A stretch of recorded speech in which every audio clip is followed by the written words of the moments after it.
Sveiki, mani sauc Aigars, un šodien tātad mums ir instruktāža par dažādām situācijām, kas ietver ļoti daudz šos te jautājumus, ko mēs vēlamies tā kā apskatīt. Tātad katram ir iedots šīs te praktiskais darbs, ir 10 situācijas, un katrs tā kā uzraksta pēc savas sapratnes, ko tad viņš katrā konkrētā situācijā varētu darīt. Tātad ierakstam pelēkā laukumā. Otra lieta, kamēr skatās šo te instruktāžu, šo materiālu, ir iespējams, protams, veikt arī labojumus, jo tā galvenā ideja būtu par šo te situāciju padomāt, un pēc tam, protams, paskatīties uz to, kā tad vajadzētu domāt un ko tad vajadzētu darīt. Tātad šajā gadījumā mums būs situācijas, un es teikšu, par ko ir vērts domāt.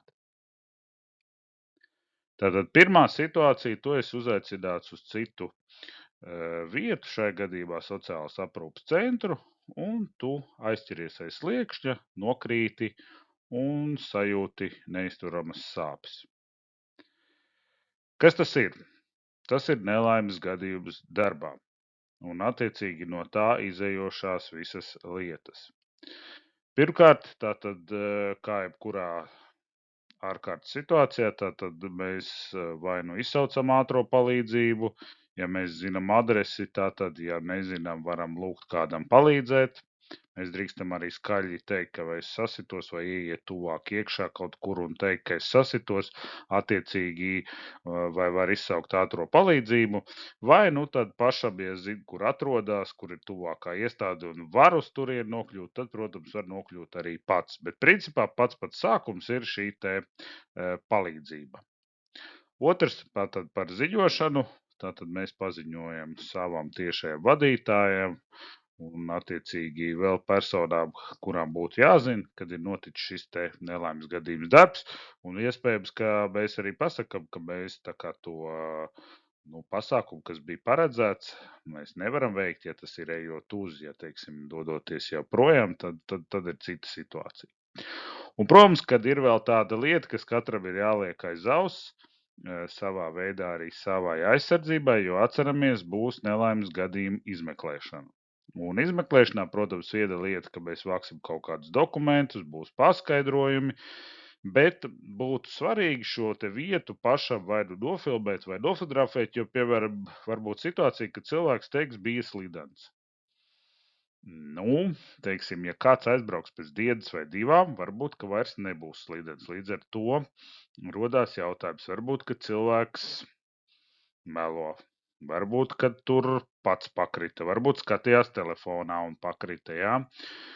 Protams, tas tā varētu būt, un daudzās lietās ir arī videokameras, tā kā atceramies, ja tajā brīdī, kad mēs samelojam paskaidrojumā, iespējams šie meli nāks gaismā, jā, bet principā, lai mēs aizsargātu sevi, mēs vai nu nofotografējam, lai tur var redzēt, vai nofilmējam vēl labāk, ja, un šis tad paliks kā apliecinājums tam, kā ir noticis šis te nelaimes gadījums, situācija ir bijis tāda, konkrētā vietā tad bija slidens, un attiecīgi tāpēc arī notika šis te nelaimes gadījums. Tā kā atceramies, mēs arī savā veidā sevi aizsargājam, protams, ja mēs atceramies, ja mēs to varam un tur ir kāds cits, mēs ejam vai nu divatā uz šo te apmeklējumu, ja, tad varam lūgt arī kolēģim to izdarīt, viņam būs varbūt kā vienkāršāk, ja jau nesāpēs roka. Tā kā atceramies par šīm te 3 lietām. Otra situācija obligātā veselības pārbaudē, kuru mēs ejam laiku pa laikam.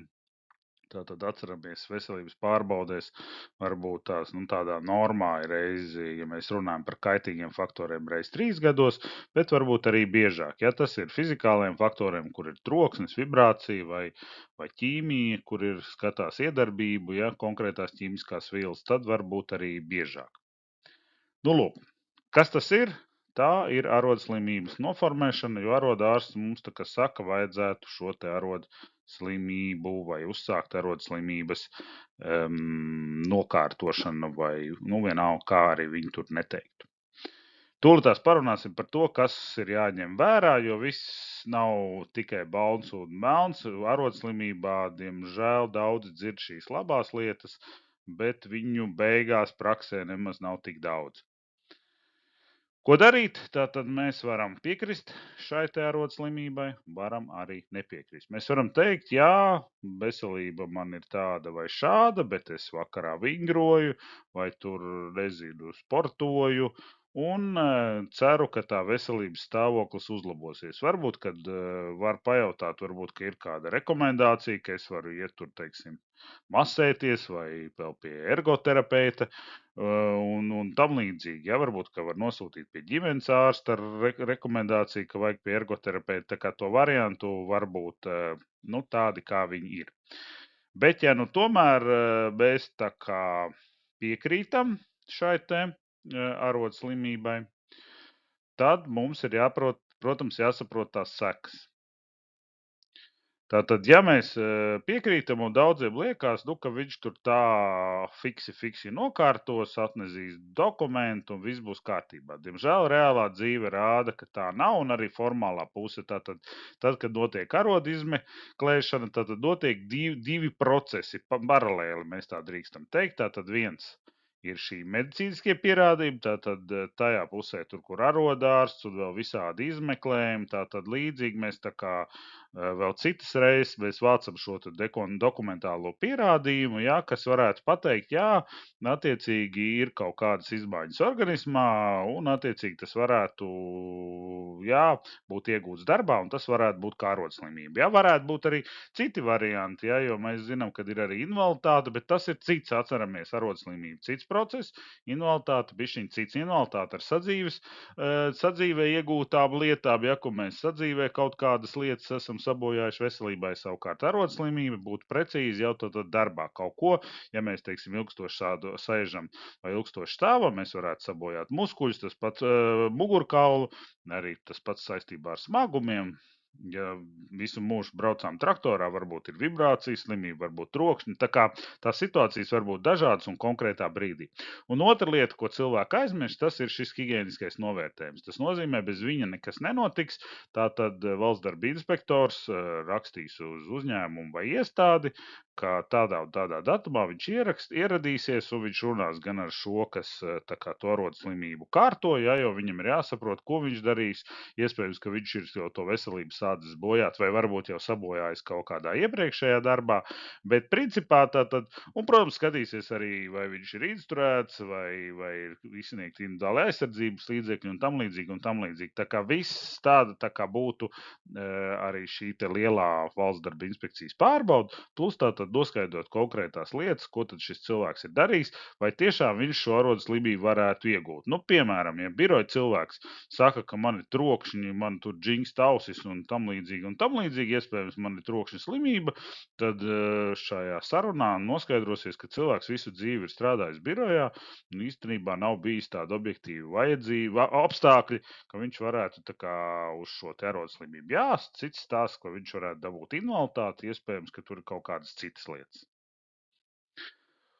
Otra lieta, tad, ja pieņemsim cilvēks dzird, ka arodslimība ir ļoti izdevīga, es šeit izšķīru, protams, dažādas lietas, sākam ar pozitīvām lietām, tad, protams, visi zin, kad ir šīs te slimības pabalsts, viņš ir atkarīgs no šīs te darbspēju zudības, cik tad cilvēks ir pazaudējis šīs te darbspējas, ja tad ir procentuāli, to var arī noskaidrot. Tāpatās tur ir vēl daži citas lietas, kas tiek, tad, kad iegūt šo arodslimību, ja, tad vēl ir šādas tādas lietas, kas ir, jā, bet tā ir tā lieta, ko cilvēki parasti dzird un saprot, jā, vot man tur būs pabalsti. Jā, un arī, tieksim, šis te ikmēneša pabalsts, jā, viņš būs, jā, bet, nu, tur ir arī savas lietas, kas vienmēr ir jāņem vērā. Tad es esmu nolicis tos plus mīnus, es te arī noliku to ikmēnešu pabalstu, jo mums ir jāsaprot, ka mēs iegūstam šo arodslimību tagad un pieņemsim, piemēram, šobrīd aprēķinās 500 eiro. Tad dažam liksies, super, varu nestrādāt, katru mēnesi saņemu 500 eiro pabalstā.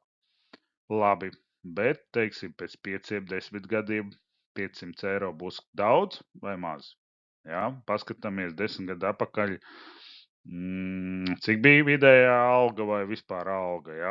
Varbūt tajā laikā 300 mums likās, šobrīd, kas ir 300. Ja? Tā kā vienmēr ir jāsaprot, ja, ka mēs viņu nokārtojam, un viņš paliek, ja? Viņš nemainās. Tāpatās nevar tā kā ir rodas problēma, teiksim, šeit es esmu iekopējis, tātad atnāk šis te informatīvais ziņojums uz uzņēmumu vai iestādi, kurā tad pasaka, kas ir jāsamazina. Šeit mēs redzam, tur rakstīts vidū apmēram, ka jāsamazina fiziskās pārslodzes, attiecīgi nedrīkst smagus, pārvietot smagumus, tur nedrīkst stāvēt ilgi, atkārtoti un vēl tam līdzīgi un tam līdzīgi. Kamēr es runāju, tur var sīkāk parunāt. Tad faktiski tas ir saistīts ar muguras problēmām, un pateikšu godīgi, šādu ir ļoti, ļoti daudz, lielākā daļa. Un faktiski mums ir jāsamazina. Tas nozīmē, ka mēs vairs šo cilvēku tajos konkrētos apstākļos nodarbināt nevaram. Tātad faktiski valsts ir paredzējusi divus scenārijus. Viens ir, ka mēs viņam dodam tādus apstākļus, kur nav vairs šī te, problēma, viņš nebojā savu veselību. Parasti tas ir ļoti, ļoti mazs procents, ka kaut kādu tādu amatu var atrast, jā, kāds jau varbūt kaut ko tādu var sameklēt, bet, teiksim, uzņēmumos, kur ļoti specifiski darbi, tas ir diezgan nereāli. Un tad otrs stāsts ir, ja jau reiz veselība bojājās, tad cilvēks vairs nevar strādāt, un tad no cilvēka ir jāatvadās. Tā kā vienmēr ir jāsaprot, ka, ja būs arodslimība, būs šis te jautājums, kā jūs vairs konkrētos apstākļos, jo nosacīti šie kaitīgie faktori, kas tad tajā darbā ir bijuši, ir sabojājuši veselību, un vairs nedrīkst strādāt. Ja? Tas valstī tā ir paredzēts, ja tas ir pabalsts. Tas nozīmē, ka tas ir kā kompensācija tam, ka jūs esat sabojājis veselību, un tas nav tā, ka es strādāju darbu un saņemu vēl pabalstu. Tā pamatā tas īstenībā nav paredzēts. Protams, tātad, kā jau es teicu, lielākoties mēs šo darbu vairāk nevaram, tad mūs faktiski atlaiž. Otrs, mums šī arodslimība visu laiku stāv, un attiecīgi mums ir paceramies pirmreizējā veselības pārbaude, kur mēs ejam, un tur parādās, ka mums ir arodslimība, un padomājam, ja mēs ejam pie jauna darba devēja, un ir, teiksim, 2 vai 3 vai 4 kandidāti, un vienam ir arodslimība, un 2 nav, kuru viņš izvēlēsies, jā. Un tāpēc man pat praksē ir bijuši ļoti daudz cilvēki, kuri ir izgājuši, jā, baigi pirmā brīdī ir priecīgi, tur būs pabalsts tāds, un tad redzes vēl dabūju to vienreizējo pabalstu, un baigi forši, un pēc tam ir liela lūpa, jā, ka kā tā, ka mani atlaiž no darba, es vairs īsti jaunu darbu atrast nevaru, pabalsts nav nemaz tik liels, cik es cerēju, un situācija ir diezgan bēdīga. Tā kā katrs pirms pieņem to lēmumu, arī es varu, teiksim, noskaidrot šo te informāciju, pazvanīt man vai noskaidrot, kad Aigars ir klātienē. Es vienmēr esmu godīgs, nevienu neesmu ne piespiedis, ne atrunājis. Es gribu, lai katrs zina precīzi to laukumu, jo šodien mēs tā kā visu neizrunājam. Tā tad ir Bisafe Latvija, tātad YouTube kanālā var pastīties lielāku to tikai par šo te arodu slimību. Tur ir vēl šādas tādas citas specifiskas lietas pateikt, tā kā to var droši izmantot. Un ja ne, tad pazvanīt man, pateikt godīgi, Aigar, tādu un tādu situāciju, es gribu to un to, un darīt man tā vai nedarīt, un saliksim galvas. Protams, atceramies, ka ja tiešām cilvēks sabojā veselību tā, salauž muguru, ka viņš vairs atlikušo dzīvi nevar neko strādāt, jā, tam tas ir 100% paredzēts, mēs kārtojam, teiksim, arodslimību, iegūstam pietiekoši lielu pabalstu, vismaz uz to brīdi, kā mēs noskaidrojam, jā, un tālāk jau tad viņš nevar darboties, vai, ja viņš meklē darbu, tad jau meklē kaut kādu varbūt samazinātu darba laiku, teiksim, stundās vai kaut ko tam līdzīgi. Tā kā katra situācija ir diezgan individuāla. Nākamā situācija - darba pienākumu pildīšanai nepieciešams elektroinstruments. Es tā viņu nosaucu šajā gadījumā, es uzliku fleksi, bet tas varētu būt tikpat labi arī, nezinu, virtuvē smalcinātājs vai jauna šujmašīna vai, viss tas, ko instrumentu, ko darbina ar elektrību, mēs varam teikt, un rokās turam, saucam par elektroinstrumentu. Mēs varam teikt arī elektroiekārtas, un, teiksim, par šo mašīnu mēs tad varētu padomāt, vai tā ir elektroiekārta vai elektroinstruments. Bet ok, arī šo mašīnai situācija būs tieši tāda pati, tātad, kas tas ir? Tātad tie iespējams ir jauni pienākumi vai izmaiņas darba pienākumos un kaut kādas izmaiņas saistībā ar šo te darba aprīkojumu. Jo, protams, ja mēs iegādāsimies tādu pašu, izmaiņu nebūs daudz, bet, ja tomēr mums izdosies kaut ko jaunu iegūt, jā, tad šīs te situācija mainās. Ko tas nozīmē? Tad mēs attiecīgi pirms būtu pareizi gan tas, kurš izdomā kaut ko pirkt, un kādu sūtīt, ja pats nebrauc. Un arī tas, kurš brauc, tomēr savam tiešajam vadītājam, un attiecīgi, ja viņš grib arī šim atbildīgam par darba aizsardzību, saka, jā, es braucu pirkt instrumentu. Un tas var nest līdzi tātad gan izmaiņas instrukcijās, darba aizsardzības instrukcijās, tātad kā droši strādāt, jā, jo mums viņas tomēr atšķirās, jā, un vienā ir tā un vienā šā. Protams, ka vienkāršās lietās, ja mēs runājam par šo te leņķu slīpmašīnu vai fleksi, iespējams no firmas firma baigi neatšķirsies, bet tur varētu būt kaut kādās citi instrumenti, kur gan jau kaut kādi ierobežotāji, vēl kaut kas mainās, jā, kā tā kā skatāmies, jo tas ietekmē arī šo te instruktāžu. Tāpatās skatāmies, vai tas neietekmē risku novērtējumu, ja, jo, ja sevišķi, ja mēs iegādāsimies jaunu, mums neparādās. Ja. Tāpat tās amataprakstas varētu iesmaidot, ja tur tik precīzi ir uzrakstīts, ar kādiem instrumentiem mēs strādājam. Ja. Tāpat tās mēs skatāmies, vai nav jāveic obligātā veselības pārbaude. Iespējams, ka būs kaut kas ļoti trokšņains, mums ilgstoši jāstrādā. Varbūt ir vajadzīgi kaut kādas papildus brilles vai vēl kaut kādas lietas. Tā kā visām šīm darba aizsardzības lietām faktiski darba aizsardzības speciālistam būtu jāaiziet cauri. Katram ir jāsaprot, ka tas nes līdzi diezgan daudz. Jā, iespējams, ka varētu neko neskart, varētu būt, ka tikai ir vajadzīgs iespējams kaut kāds izbēģis darba aizsardzības instrukcijā, bet tikpat labi tas var iespaidot arī obligāto veselības pārbaudu un vēl kaut kādas lietas. Nu, lūk, un praktiski, tad, ja mēs izstrādāsim instrukciju jaunu, tad būs jauna instruktāža, un tikai tad mēs veiksim darbu. Jā, ja, teiksim, būs kaut kādas izmaiņas kaitīgos faktoros, vai tas ir tas, par ko mēs veicam obligāto veselības pārbaudi. Iespējams, ka mums būs jāiet uz obligāto veselības pārbaudi. Varbūt ir vajadzīgi kaut kādi papildus līdzekļi. Cevišķi tas ir ļoti specifiskām lietām. Varbūt aizsargbrilles, varbūt šoreiz bija pirms tam tādas, tagad vajag jau citādākas. Jā, varbūt, ka tur ultraviolētais starojums vairāk. Jā, tā kā tas viss ir tas, ko darba aizsardzības speciālistam būtu jānu kopā ar šo te cilvēku, kurš ir izdomājis vispareizāk par to, ka kaut kas tāds ir jādara, tomēr izdomāt iepriekš, ja, jo pēc tam daudz lietas izdarīt ar atpakaļējošu datumu ir ļoti, ļoti grūti. Tā kā šī ir tā lieta, par ko katram ir jāpadomā. Nu, ko es šeit esmu uzzīmējis, jā, tātad atceramies, tā ir piktogramma. Un tie ir individuāli aizsardzības līdzekļi. Tādā veidā tiek apzīmēti individuāli aizsardzības līdzekļi, un tās mēs parunāsim sīkāk. Mēs šeit redzam gan piktogrammu, gan vēl šo te kodējumu. Ja? Katrs tātad viņu var.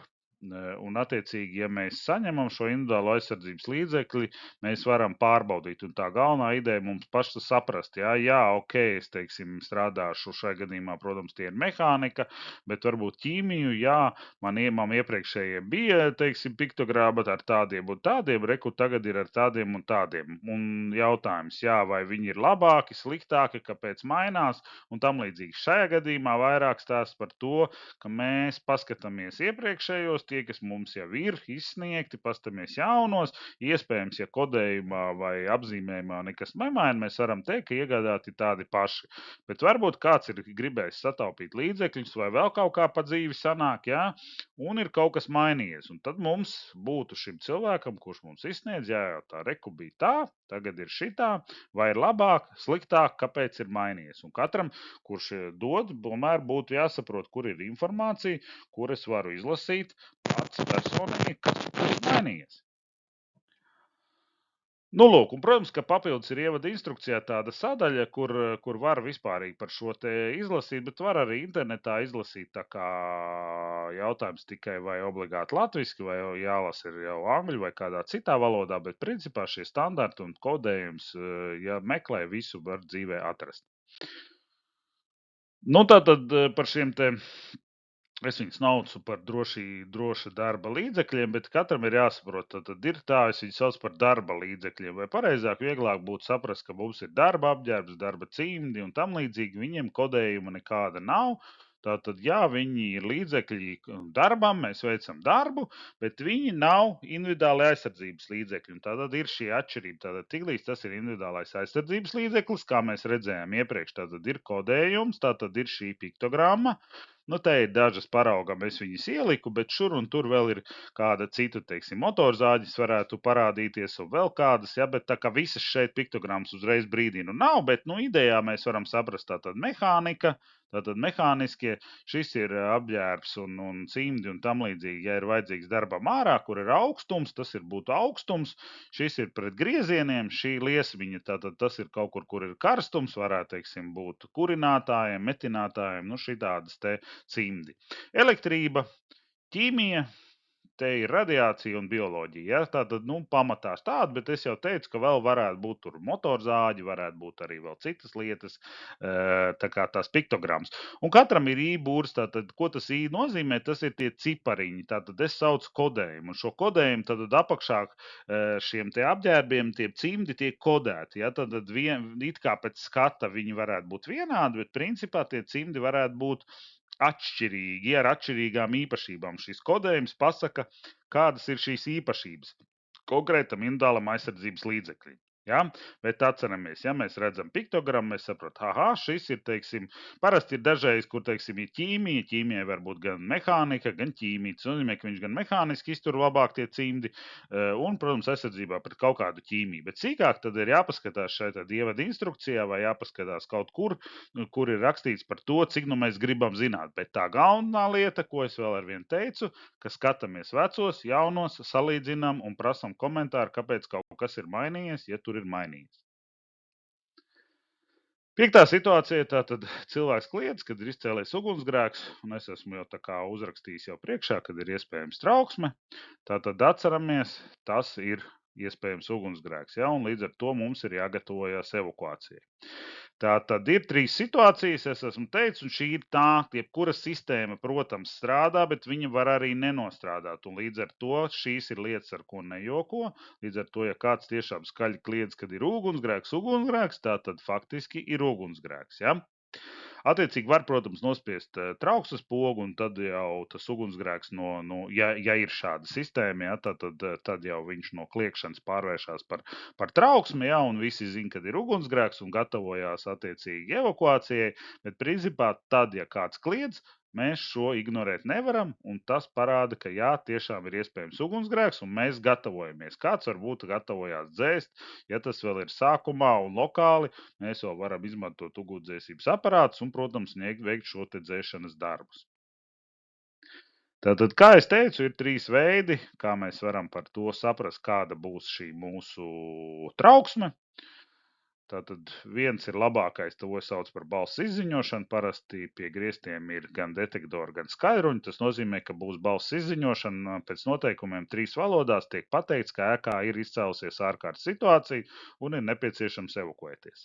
Bet tas ir tādās ļoti lielās ēkās, jā, lielveikalos mūsdienās un lielās biroja ēkās un iespējams arī lielās kaut kādās citās ēkās. Ja? Bet tas ir pēc noteikumiem pie noteikta kvadratūras un kubatūras, kad šādas sistēmas tiek ievietotas vai viņas tur atrodas. Otrs ir vispopulārākais, to, ko mēs saucam par trauksmes sirēnu. Es tā noteicu, tad pie griestiem mēs redzam tikai baltus detektorus, un mēs zinām, ka būs trauksme. Tā kā tāds glābējs zvans no stundas, to visi zina, tāpēc tas ir visbiežāk sastopamais un vispopulārākais. Un trešais ir, kurš īsti pēc noteikumiem vairs nav pieļaujams, ja mēs zinām, ka noteikumi nosaka pat privāti mājās un dzīvokļos, kad ir jābūt šim te portatīvam detektoram. Nu, tas, ko es tikko iepriekš teicu, tam baltam pie griestiem, jā.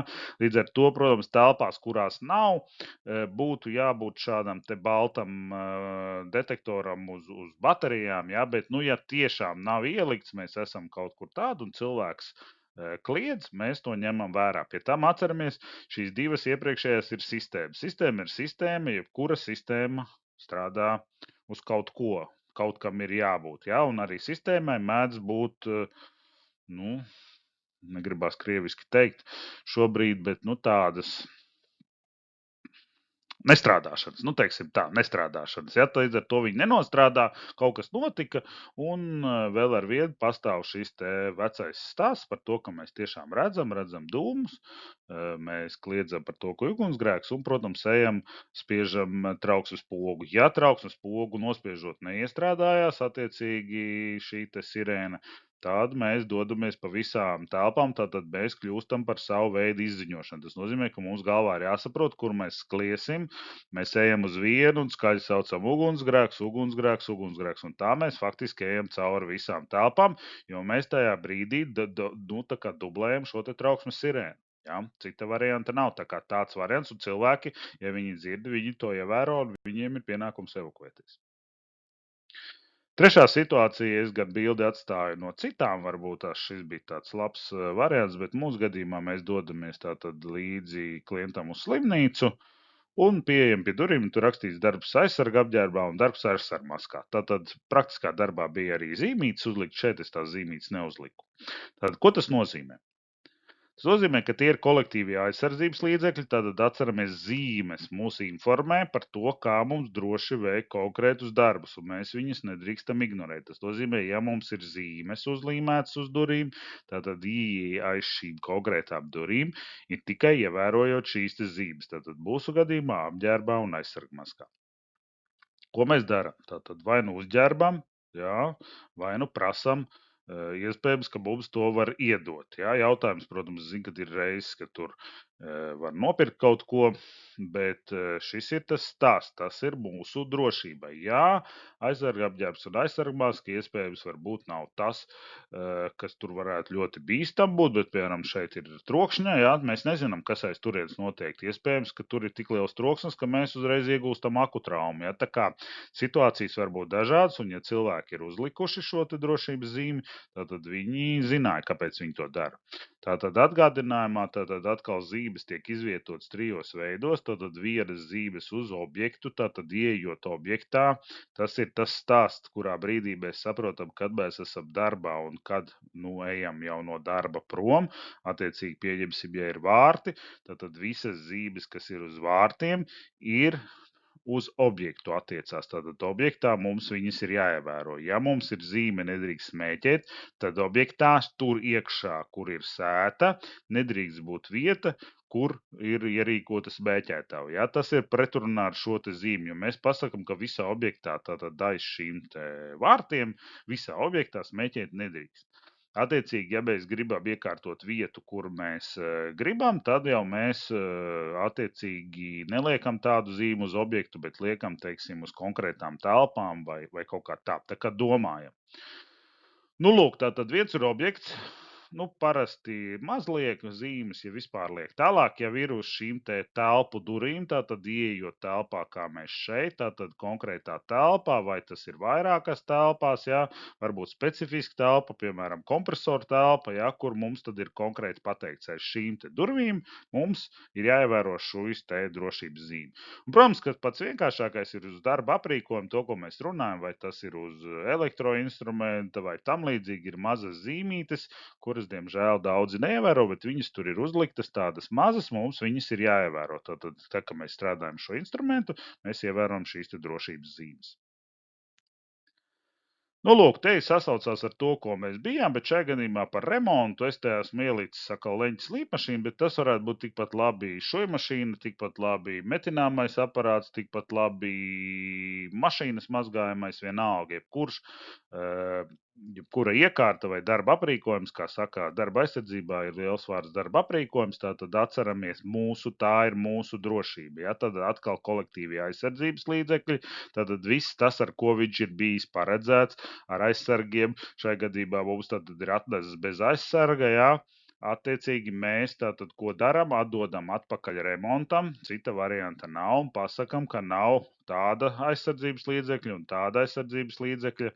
Un ir cilvēki, kuri, teiksim, savai drošībai dara ko? Mūsdienās visiem ir telefoni, tātad pirms es atdodu remontā, es nofotografēju šo te darba aprīkojumu, vēl jau vairāk, ja viņš ir sarežģīts. Ja tur varbūt tās ir urmašīna vai leģes līdmašīna, kā mūsu gadījumā, nu tur pa lielam nav daudz to variantu. Ja sabojāt, tur ir maz, un to vajadzētu tā kā redzēt, tad, kad mēs saņemam apakaļ, mēs redzam, bet, teiksim, virtuvē ir varbūt kaut kādas iekārtas, kur ir daudz būtiskāk šīs lietas. Ja, protams, mēs nezinām, vai tur ir salikti visi zemējumi iekšā un tam līdzīgi. Mēs ceram, ka cilvēks, kurš veica remontu, bija pietiekoši profesionāls un zina, ko dzīvē dara. Nu, lūk, tātad mēs atdodam atpakaļ remontā un nesākam darbu, kamēr šis te darba aprīkojums. Jo atceramies, viss tas, kas bija pirms tam, bija jūsu drošība. Jā, protams, kaut kas varbūt arī vēl pietrūka, par to tad vajadzētu būt. Un to tad darba aizsardzības speciālists, kā es prasu, ka katrs strādā un saka, jā, es te iegriežu vai te es atsitu, jā, un tāpēc tas ir tas tās, ko es prasu. Jā, ja tādas situācijas notiek ar aprīkojumu, kurš ir nopirkts veikalā, it kā ar visiem aizsargiem, bet vienalga es iegūstu kaut kādas mazas traumas, tad dodam ziņu Aigaram, kā darba aizsardzības speciālistam vai tiešām darba aizsardzības speciālistam, un mēs domājam, ko tur izdarīt tā, lai šādu traumu nebūtu. Jo principā, kā es vienmēr saku, roku, pirkstu, nezinu, citu lietu sasišanas vai atspiešanas, tā nav normāla situācija. Tātad tā, ja mums liekas, ka mēs strādājot kaut kas nav tā kā īsti vajag, tad tur ir problēma. Par to ir jādomā, jo nedod Dievs, ka kaut kas slikts notiksies, un tad būs daudz, daudz bēdīgāk. Tā kā atceramies, tātad remonts svarīga lieta, un mēs tā kā dodam un pieņemam tā, lai viņš ir mums drošs darbam. Un 8. situācija par ķīmiju. Šajā gadījumā tātad dezinfekcijas līdzekli vai logu šķidrumu. Logu šķidrumam, teiksim, tur ir nianses. Es zinu, ka daudzi brauc ar automašīnu un dažreiz pietrūkst, vai viņam braucot no kaut kurienes pietrūkst šķidrums, viņš iebrauc veikalā nopirkt. Jā, tātad, bet atceramies, tātad ir pamatlietas. Tas ir darbs ar ķīmiskām vielām. Protams, ka mums ir jāsaprot, un tāpēc, ja kaut kas tāds ir, mums būtu arī jābūt šiem te vai nu vienreizējiem cimdiem, jā, jo ir man bijusi gadījumi ar ķīmiskām vielām, kur cilvēks ir saindējies tā, ka maz neliekās. Jā, tā kā it kā liekas ir tara, nekas ārā nelīst, bet ir ķīmiskas vielas, kuras kaut vai nedaudz višķiņi izlīst un var nodarīt ļoti daudz lietas. Tā kā atceramies un nemētājam. Tātad, ja mēs pērkam ķīmijas vielu un neizlējam, ja, protams, mēs ielējam tur, kur ir paredzēts, tad viss pa skaisto, viss pa vienkāršo. Tiklīdz mums ir šīs te ķīmiskās vielas, jā, mēs nerunājam šeit par, teiksim, metināšanas balonu vešanu, kur ir vēl savas prasības, jā, lai tie metināšanas baloni nelidotu pa automašīnu un nedodies neizlidot ārā pa aizmugurējām durvīm vai pa priekšējo logu, jā, kur dažam, protams, ir izdevies dzīvē kaut ko tādu dabūt, jā, ja viņi nav piestiprināti. Tāpat tās arī degvielas vešana, ja tāda ir savi noteikumi, tā tad atceramies, ķīmija, gāzes, jā, tātad savi noteikumi, bet, nu, pieņemsim mēs šajā gadījumā tātad lieki nekur nevedīsim, turpat ņemsim un pieksim, ja mēs runājam par logu šķidrumu, šajā gadījumā liesim iekšā automašīnā un brauksim tālāk, jo mums ir jāveic tā kā darbs. Tātad mēs iegādājamies, skatāmies, lai viņam būtu etiķete. Šajā gadījumā es esmu uzlicis kaut kādu vienu, bet etiķetes nozīmē šīs te sarkanās romveida zīmītes, un tālāk jau mēs prasam drošības datu lapu vai vismaz, kur mēs viņu varam dabūt. Jo, ja mēs it sevišķi viņu ņemsim līdz, tad atceramies, ir šīs te nosacījums, ka drošam darbam ar ķīmiskām vielām ir jābūt pareizam iepakojumam ar visām etiķetēm un visu pareizu apzīmējumu, un drošības datu lapa, lai mēs varam izlasīt. Gan par pirmo palīdzību, nedodies iešķakstījās acīs, nekur, izņemot šajā te drošības datu lapā, neko izlasīt nevarēs. Jā, mēs zinām, ka acis skalo, bet ir gadījumi, kad skalot nemaz nedrīkst. Tā kā, un to uzminēt mums nevar, un uzrakstīts nekur nav. Un, protams, tad, kad mēs iegādājamies šeit, jau mēs runājam varbūt par logu šķidrumu, bet ir arī daudz citas lietas, tad atceramies, ka mums tomēr ir jāveic šī te, ka mēs veikalā esam, mums ir jāpaskatās, kāda ir izvēle un kura ir labāka vai drošāka, kura ne. Un logu šķidrumam tātad it kā veikalos šobrīd jā, ir labums, vairs nevar iegādāties ar metanolu, jo, ja mēs iegādājamies ar metanolu, mēs šķidri, nu, taksim, uz logas šķiežam bīstamu ķīmisku vielu un elpojam viņu iekšā, un tas ir bēdīgi. Bet ir varianti, kur var izvēlēties tādu saucīgāku ķīmiju nedaudz un daudz bīstamāku. Jā? Līdz ar to vienā gadījumā it kā vienas un tās pašas funkcijas, varbūt tās pietiksies ar vienkāršiem apkopēju cimdiem, teiksim, ja mēs runājam par ķīmiju, bet citās būs speciāli aizsarga cimdi ar ļoti biezu gumijas klājumu un par papildus naudiņām, un tikai tad tas būs droši. Tā kā tas viss arī nes līdzi savas lietas, tātad darbs ar ķīmijām, atceramies to sliktākā gadījumā, tātad, kas ir pieļaujams ar melnu vai ar kādu flomāsteru, mēs rakstam virsū nosaukumu, jā, un, ja varam, atrodam šo etiķeti un izdrukājam, bet ar to, protams, Latvijā būs problēmas, tāpēc vismaz tādā veidā vienkārši atstāt ķīmiju bez apzīmējuma, vienkārši ieliet vēl jau vairāk kaut kādās saimniecības tarās, limonādes pudelēs vai ko, nav pieļaujami. Ļoti daudz gadījumi, arī manā praksē, kad vienkārši cilvēki padzerās, ja, un tad notiek ļoti bēdīgs, ja, jo arī kamēr tur noskaidro, kas ir kas, kamēr atbrauc ātrā palīdzība, ar kuņas kalošanu jau ir par maz. Tur jau viņš ir izdarījis savu slikto darbu. Labi, kad ir labi, bet ir vielas, kuras, diemžēl, arī ir ļoti bēdīgas, ja, un varbūt fatāls tas pasākums. Nu, lūk, tad ir vēl viens. Mēs ziemas laikā nākam uz darbu un redzam, kad ir slīdenas trepas. Mēs tur tā knapi spējam uzrausties augšā. Un ko darīt? Tātad atceramies, tas ir tā saucās iespējams nelaimes gadījums darbā, vai pareizāk gandrīz noticis nelaimes gadījums darbā. Tā būtu sīks vai gandrīz noticis nelaimes gadījums darbā.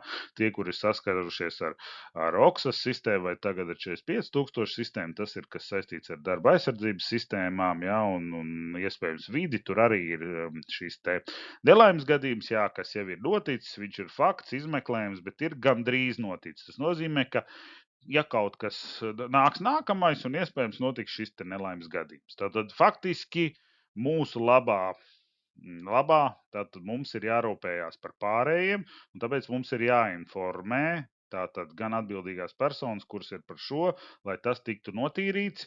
Jā, visideālāk, protams, ka mēs varam vai nu izlikt paziņojums, vai, teiksim, lūgt, ja ir kāds cilvēks, kas pastāv, kamēr notīra, ja, jo mums ir jāsaprot, ka jā, šī situācija var novest pie tā, ka būs nelaimes gadījums, nedodies cilvēks pakritīs, būs traumas, viena lieta kaut ko salauz, man ir bijuši gadījumi, ka cilvēki aizķirās, izsit zobus, jāliek jauni zobi, tā kā it kā situācija vienkārša, bet reizē sarežģītu. Tāpēc ir jāsaprot arī kāds, kas nāks ārā, un parasti īstenībā ar tiem ir lielāka problēma, jo tie, kas iet iekšā, viņi vēl spēja novērtēt to situāciju un vēl tā kā sagrupēties. Parasti tie, kas nāk ārā, viņi nevienmēr ir sagatavojušies, tās ir trepes, pazūd kājas un notiek šis te nelaimes gadījums darbā. Tātad šai gadījumā gandrīz noticis, bet viņš faktiski tūlīt pēc 5 minūtēm var būt jau nelaimes gadījums darbā reāls. Tā kā esam iejūtīgi, saprotam, jā, cilvēki var, laika apstākļi šobrīd arī Latvijā mainās diezgan ātri, un tomēr rūpējamies par savu veselību, jebkurš lūzums, jebkura lieta neatstāja, principā, atstāja iespaidu uz veselību. Tā es gribu teikt, tas viss nav tā kā nodzēšās, un dzīve turpinās 100% kā no dzimšanas. Tāda, diemžēl, dzīvē nav. Un 10. situācija par drošības zīmēm, tātad es ieliku 3 zīmes, 2 tādas varbūt vienkāršākas, viena sarežģītāka. Tātad pirmais saucās nepieskarties, parasti viņi paskaidrojas, un tur parasti ir kaut kāda dzeltena zīme, vai nu tur ir kaut kādas rotējošas daļas vai kustīgas daļas, un tas nozīmē, ka mēs nekur rokas iekšā nebāžam. Arī tad, ja kaut kur vajag ļoti ātri vai tam līdzīgi, tātad, ja ir pateikts, ka nē, nedrīkst, tā tad nedrīkst. Tas nav pateikts, ka kaut kādos apstākļos drīkst. Nedrīkst un viennozīmīgi nedrīkst. Otra lieta ir karstas virsmas, tātad ir kaut kādas vietas, kur var vai nu apdedzināties vai kā, tīšām vai netīšām, jā, tad uzliek šādu zīmi. Ir vēl viena ļoti līdzīga, bet idejā atceramies zīmi, pasaka, ka mums ir jāievēro. Iespējams, ka ir vajadzīgs kaut kāds darbs ar cimdiem. Nu, lūk, un trešā varbūt ir sarežģītāka, kas ir jāatcerās, un jāatcerās arī tiem, kas dod darbu. Šis ir tas saucamais elektromagnētiskais lauks, tad iekārtā mūsdienās varētu būt. Un atceramies, ka šajos gadījumos nedrīkst strādāt cilvēki, kuriem ir kaut kādi stimulatori. Vai nu tie ir sirds, ir mūsdienās ausu tiek implantēti un vēl kaut kādas lietas, ja nu tie ir tie populārākie, bet principā tātad jebkurš stimulators, šis elektromagnētiskais lauks var izsaukt problēmas, vai viņi var nestrādāt, vai strādāt nepareizi. Jā, un līdz ar to mums ir jāsaprot, un šis ir tas stāsts, ja mēs šādu zīmi redzam, mēs arī tad cilvēkiem, diemžēl, sakam, jā, uz iekārtas ir tāda zīme, vai tu droši varēsi šo darbu veikt, vai nevarēsi. Jo mēs, protams, par medicīnu prasīt nevaram, bet mēs varam to jautājumu pagriezt par to, vai tas viņam būs droši vai nebūs droši. Jo katram ir jāsaprot, jā, man viņš ir, un, teiksim, pie šādas iekārtas es strādāt nevaru. Nu, lūk, forša dzīve drošā darbā. Tātad, ja ir jautājumi, man ir e-pasts, telefonu es šodien nedevu, bet mani var, protams, arī atrast un to tā kā rēķinamies ar to. Un, protams, ja ir kaut kas vajadzīgs, tad es esmu izveidojis BeSafe Latviju YouTube kanālu. Tur laiku pa laikam es ielieku kaut kādas lietas, kas varētu interesēt. Protams, tur ir kaut kas darbiniekiem, kaut kas darba devējiem, kaut kas varbūt kādam citam, bet nu katrs var atrast kaut ko iespējams interesantu pa jau konkrētām sadaļām. Šai gadījumā tur var palasīt gan par darba cimdiem, gan par ārodslimībām. Tātad tur vairāk, vismaz uz šobrīd, jau tur par to var izlasīt.